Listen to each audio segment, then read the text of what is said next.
Hey everyone, and welcome to another episode of Dad's Reading, where we continue to read The Wonderful Wizard of Oz, Chapter 12, The Search for the Wicked Witch.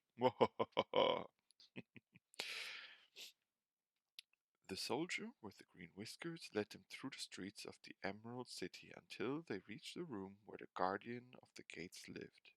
This officer unlocked their spectacles to put them back in his great box, and then he politely opened the gate for our friends. "Which road leads to the Wicked Witch of the West?" asked Dorothy. "There is no road," answered the guardian of the gate. "No one ever wishes to go that way." "How, then, are we to find her?" inquired the girl.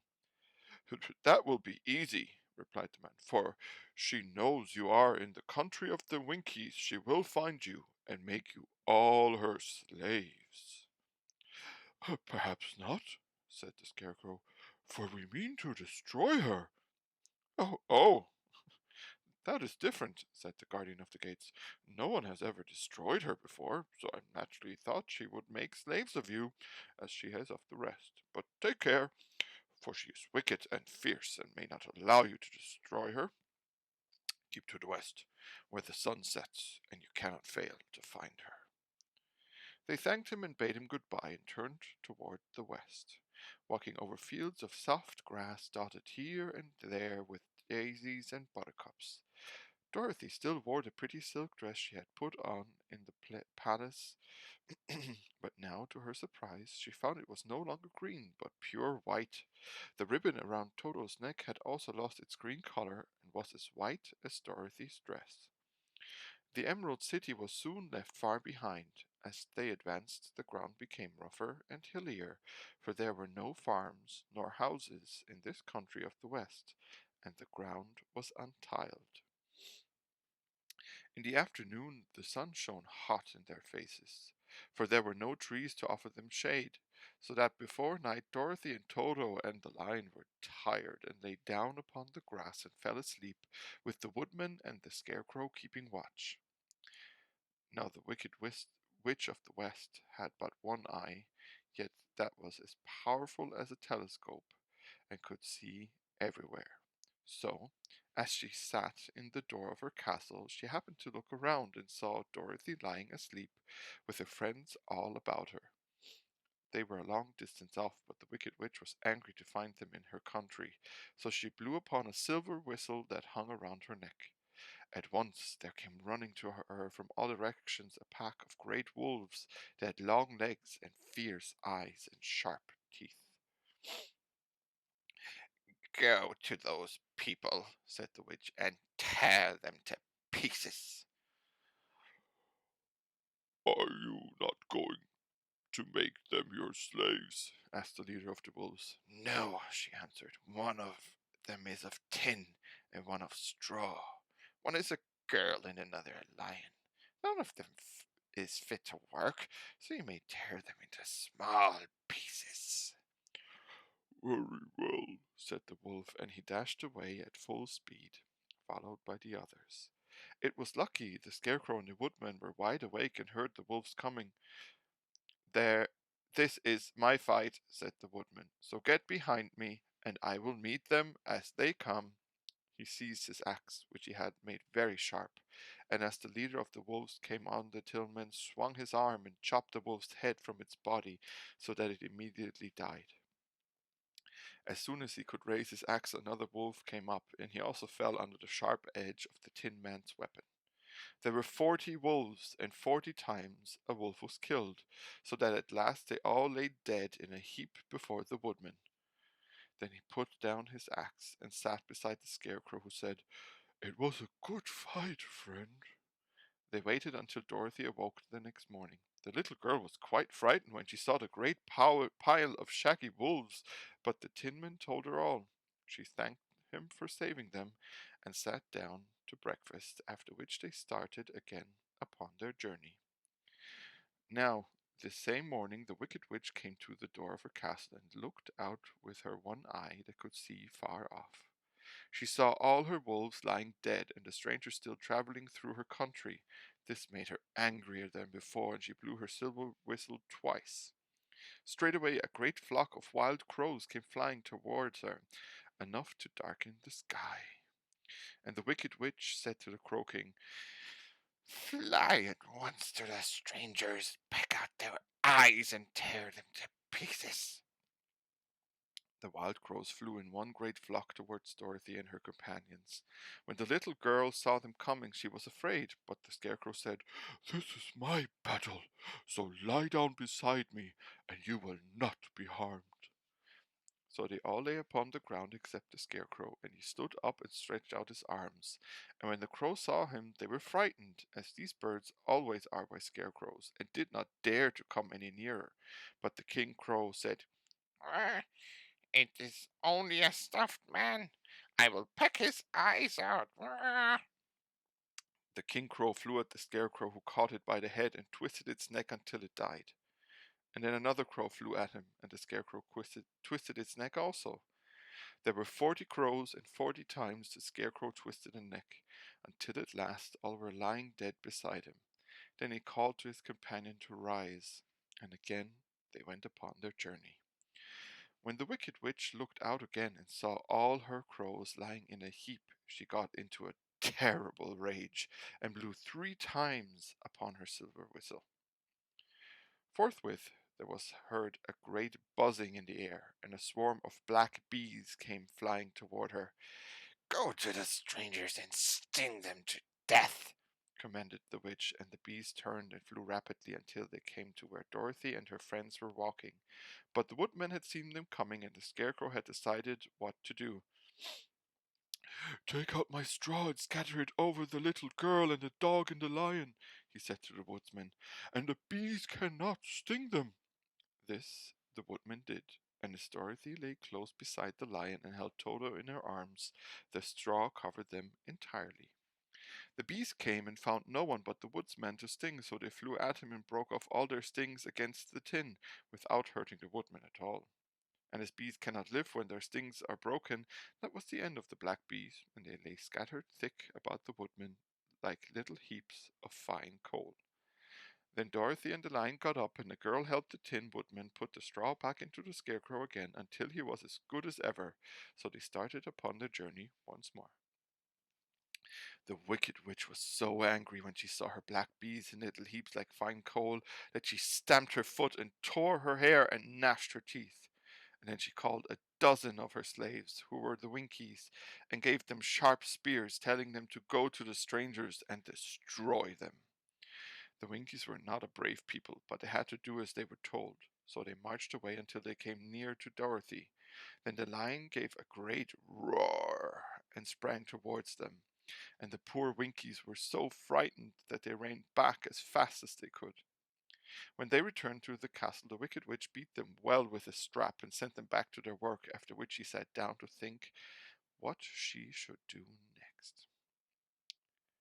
She could not understand how all her plans to destroy these strangers had failed, but she was a powerful witch, as well as a wicked one, and she soon made up her mind how to act. There was, in her cupboard, a golden cap with a circle of diamonds and rubies running around it. This golden cap had a charm. Whoever owned it could call 3 times upon the winged monkeys, who would obey any order they were given, but no person could command these strange creatures more than 3 times. Twice already the wicked witch had used the charm of the cap. Once was when she had made the Winkies her slaves, and set herself to rule over their country. The winged monkeys had helped her do this. The second time was when she had fought against the great Oz himself and driven him out of the land of the West. The winged monkeys had also helped her in doing this. Only once more could she use this golden cap, for which reason she did not like to do so until all her other powers were exhausted. But now that her fierce wolves and her wild crows and her stinging bees were gone, and her slaves had been scared away by the cowardly lion, she saw there was only one way left to destroy Dorothy and her friends. So the wicked witch took the golden cap from her cupboard and placed it upon her head. Then she stood upon her left foot and slowly said, "Epe-pe-pe-ka-ke." Next she stood upon her right foot and said, "Hello, hello, hello." After this she stood upon both feet and cried in a loud voice, "Zizi, Susie, Zika." Now the charm began to work. The sky was darkened and a low rumbling sound was heard in the air. There was a rushing of many wings. A great chattering and laughing in the sun came out of the dark sky to show the wicked witch surrounded by a crowd of monkeys, each with a pair of immense and powerful wings on his shoulders. One, much bigger than the others, seemed to be their leader. He flew close to the witch and said, "You have called us for the third and last time. What do you command?" "Go to the strangers who are within my land and destroy them all except the lion," said the wicked witch. "Bring that beast to me, for I have a mind to harness him like a horse and make him work." "Your command shall be obeyed," said the leader. Then, with a great deal of chattering and noise, the winged monkeys flew away to the place where Dorothy and her friends were walking. Some of the monkeys seized the Tin Man and carried him through the air until they were over a country thickly covered with sharp rocks. Here they dropped the poor woodman, who fell a great distance to the rocks, where he lay so battered and dented that he could neither move nor groan.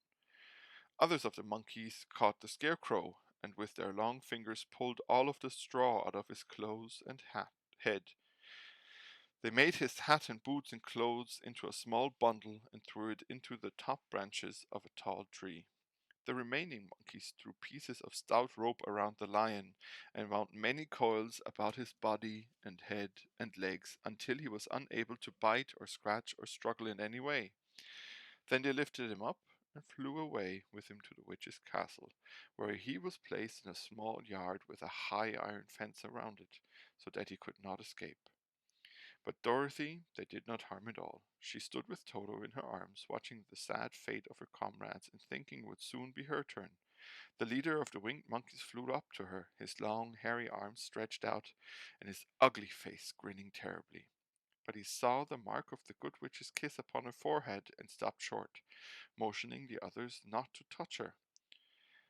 "We dare not harm this little girl," he said to them. "She is protected by the power of good, and that is greater than the power of evil. All we can do is to carry her to the castle of the wicked witch and leave her there." So, carefully and gently, they lifted Dorothy in their arms and carried her swiftly through the air until they came to the castle, where they sat her down upon the front doorstep.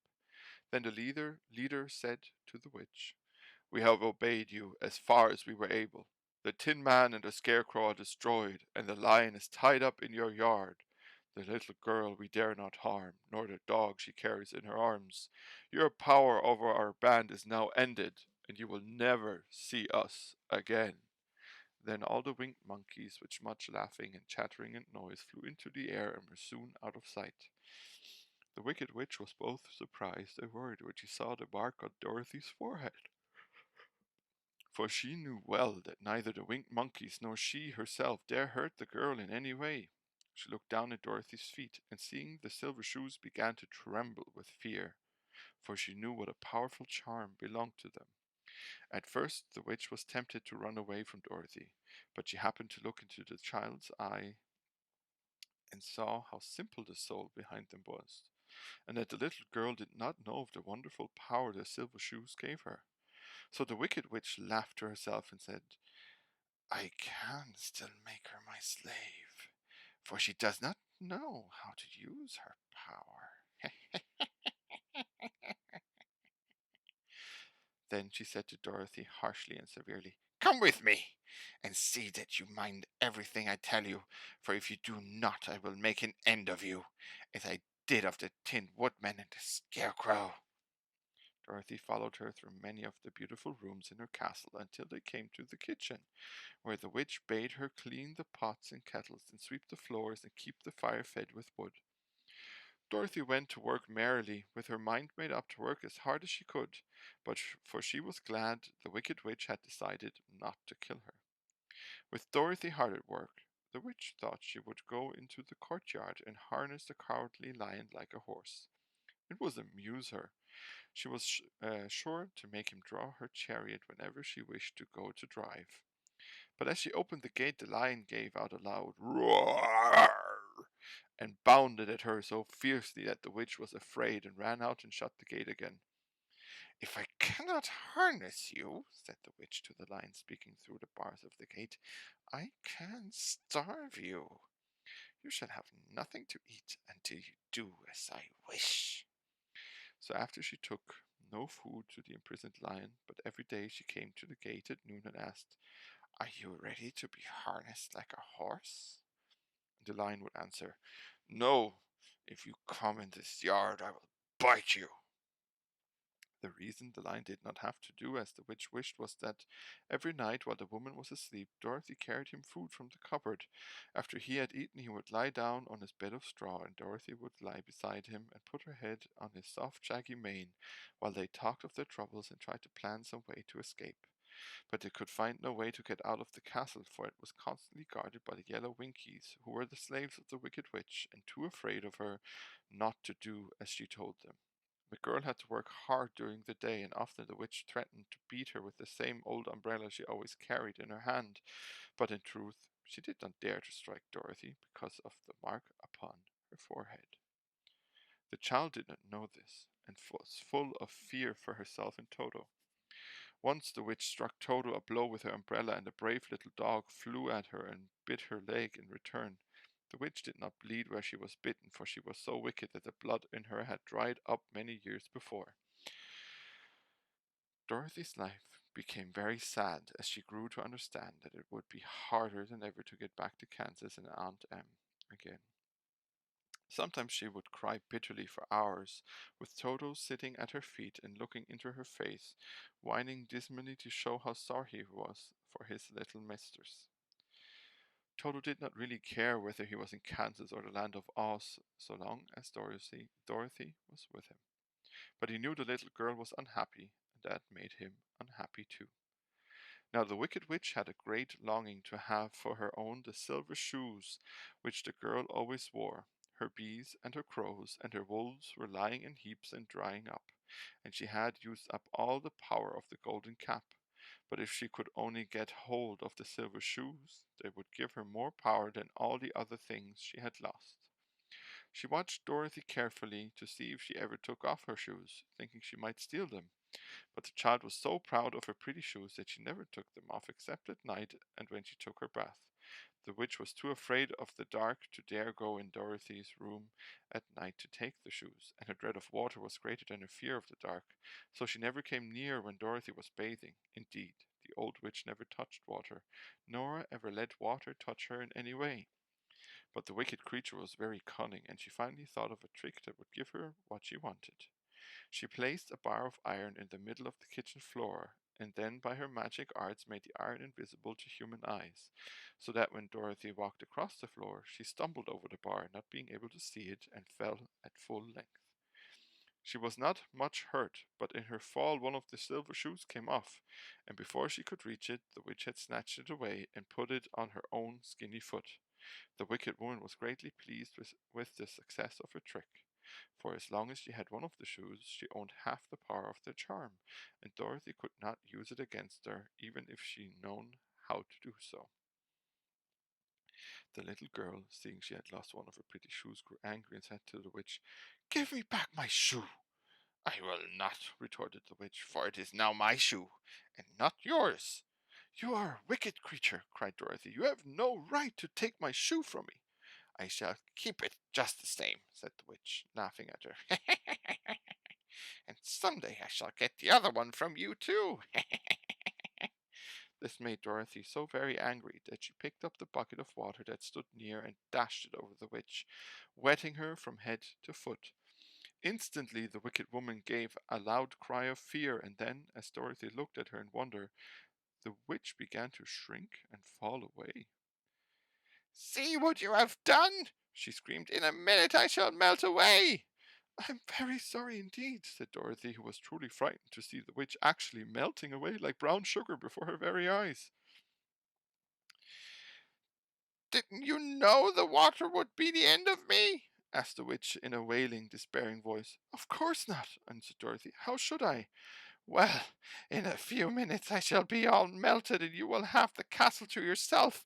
I have been wicked in my day, but I never thought a little girl like you would ever be able to melt me and end my wicked deeds. Look out! Here I go! With these words, the witch fell down in a brown, melted, shapeless mass and began to spread over the clean boards of the kitchen floor. Seeing that she had really melted away to nothing, Dorothy drew another bucket of water and threw it over the mess. She then swept it all out the door, sorry. After picking out the silver shoe, which was all that was left of the old woman, she cleaned and dried it with a cloth and put it on her foot again. Then, being at last free to do as she chose, she ran out to the courtyard to tell the lion that the wicked witch of the west had come to an end, and that they were no longer prisoners in a strange land. So, this was the end of chapter 12. Very interesting that water was the weapon to destroy the witch. But let's see how the next chapter goes, huh? With chapter 13, The Rescue. The Cowardly Lion was much pleased to hear that the wicked witch had been melted by a bucket of water, and Dorothy at once unlocked the gate of his prison and set him free. They went in together to the castle, where Dorothy's first act was to call all the Winkies together and tell them that they were no longer slaves. There was great rejoicing among the yellow Winkies, for they had been made to work hard during many years for the wicked witch, who had always treated them with great cruelty. They kept this day as a holiday, and then and ever after, and spent the time in feasting and dancing. If our friends, the Scarecrow and the Tin Woodman, were only with us, said the Lion, I should be quite happy. Don't you suppose we could rescue them? Asked the girl anxiously. We can try, answered the Lion. So they called the yellow Winkies and asked them if they would help to rescue their friends, and the Winkies said that they would be delighted to do all in their power for Dorothy, who had set them free from bondage. So she chose a number of the Winkies who looked as if they knew the most, and they all started away. They travelled that day and part of the next until they came to the rocky plain where the Tin Woodman lay, all battered and bent. His axe was near him, but the blade was rusted and the handle broken off short. The Winkies lifted him tenderly in their arms and carried him back to the yellow castle again. Dorothy, shedding a few tears by the way at the sad plight of her old friend, and the Lion looking sober and sorry. When they reached the castle, Dorothy said to the Winkies, Are any of your people tinsmiths? Oh, yes, some of us are very good tinsmiths, they told her. Then bring them to me, she said, and when the tinsmiths came bringing them all their tools in baskets, she inquired, Can you straighten out those dents in the Tin Woodman and bend him back into shape again and solder him together where he is broken? The tinsmiths looked at Woodman over carefully and then answered that they thought they could mend him so he would be as good as ever. So they set to work in one of the big yellow rooms of the castle and worked for 3 days and 4 nights, hammering and twisting and bending and soldering and polishing and pounding at the legs and body and head of the Tin Man, until at last he was straightened out into his old form and his joints worked as well as ever. To be sure, there were several patches on him, but the tinsmith did a good job, and as the woodman was not a vain man, he didn't mind the patches at all. When, at last, he walked into Dorothy's room and thanked her for rescuing him, he was so pleased that he wept tears of joy, and Dorothy had to wipe every tear carefully from his face with her apron so his joints would not be rusted. At the same time, her own tears fell thick and fast at the joy of meeting her old friend again, and these tears did not need to be wiped away. As for the Lion, he wiped his eyes so often with the tip of his tail that it became quite wet, and he was obliged to go out into the courtyard and hold it in the sun until it dried. If we only had the Scarecrow with us again, said the Tin Man, when Dorothy had finished telling him everything that had happened, I should be quite happy. We must try to find him, said the girl, so she called the Winkies to help her, and they walked all the day and part of the next until they came to the tall tree in the branches of which the winged monkeys had tossed the Scarecrow's clothes. It was a very tall tree, and the trunk was so smooth that no one could climb it, but the woodman said at once, I'll chop it down, and then we can get the Scarecrow's clothes. Now while the tinsmith had been at work mending the woodman himself, another of the Winkies, who was a goldsmith, had made an axe handle of solid gold and fitted it to the woodman's axe, instead of the old broken handle. Others polished the blade until all the rust was removed and it glistened like burning silver.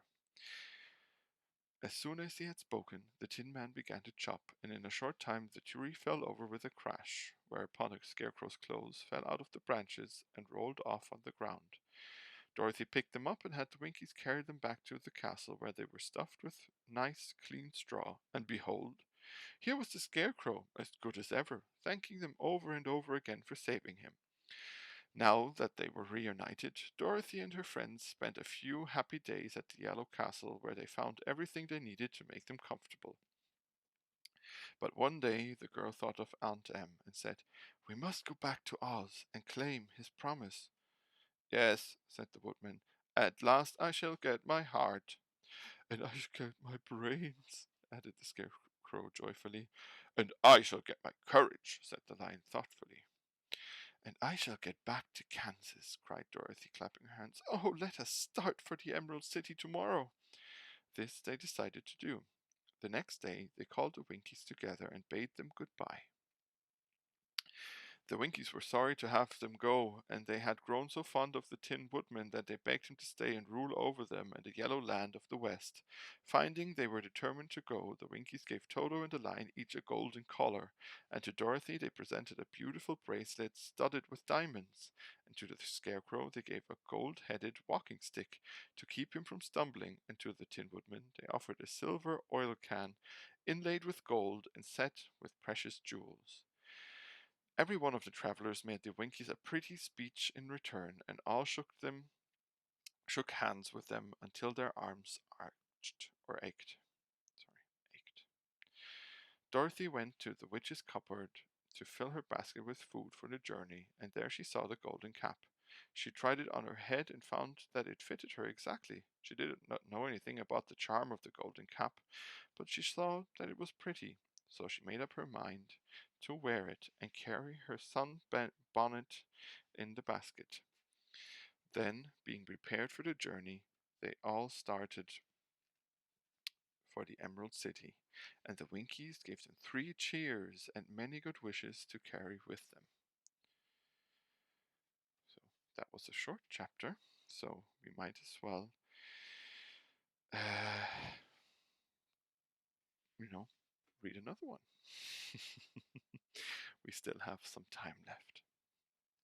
So here goes, chapter 14, The Winged Monkeys. You will remember there was no road, not even a pathway, between the castle of the Wicked Witch and the Emerald City. When the 4 travelers went in search of the witch, she had seen them coming, and so sent the winged monkeys to bring them to her. It was much harder to find their way back through the big fields of buttercups and yellow daisies than it was being carried. They knew, of course, they must go straight east towards the rising sun, and they started off in the right way, but at noon, when the sun was over their heads, they did not know which was east and which was west, and that was the reason they were lost in the great fields. They kept on walking, however, and at night the moon came out and shone brightly. So they lay down among the sweet-smelling yellow flowers and slept soundly until morning, all but the Scarecrow and the Tin Woodman. The next morning the sun was behind a cloud, but they started on as if they were quite sure which way they were going. If we walk far enough, said Dorothy, I am sure we shall sometime come to some place. But day by day passed, and they still saw nothing before them but the scarlet fields. The Scarecrow began to grumble a bit. We have surely lost our way, he said, and unless we find it again in time to reach the Emerald City, I shall never get my brains. Nor I my heart, declared the Woodman. It seems to me I can scarcely wait till I get to Oz, and you must admit this is a very long journey. You see, said the Cowardly Lion with a whimper, I haven't the courage to keep tramping forever without getting anywhere at all. But Dorothy lost heart. She sat down on the grass and looked at her companions, and they sat down and looked at her, and Toto found that for the first time in his life he was too tired to chase a butterfly that flew past his head. So he put out his tongue and panted and looked at Dorothy as if to ask what they should do next. Suppose we call the field mice, she suggested. They could probably tell us the way to the Emerald City. To be sure they could, cried the Scarecrow. Why didn't we think of that before? Dorothy blew the little whistle she had always carried about her neck since the Queen of the Mice had given it to her. In a few minutes they heard the pattering of tiny feet, and many of the small grey mice came running up to her. Among them was the Queen herself, who asked in her squeaky little voice, "What can I do for my friends?" "We have lost our way," said Dorothy. "Can you tell us where the Emerald City is?" "Certainly," answered the Queen. "But it's a great way off, for you have had it at your backs all this time." She then noticed Dorothy's golden cap and said, "Why don't you use the charm of the cap and call the winged monkeys to you? They will carry you to the City of Oz in less than an hour." "I didn't know there was a charm," answered Dorothy in surprise. "What is it?" "It is written inside the golden cap," replied the Queen of the Mice.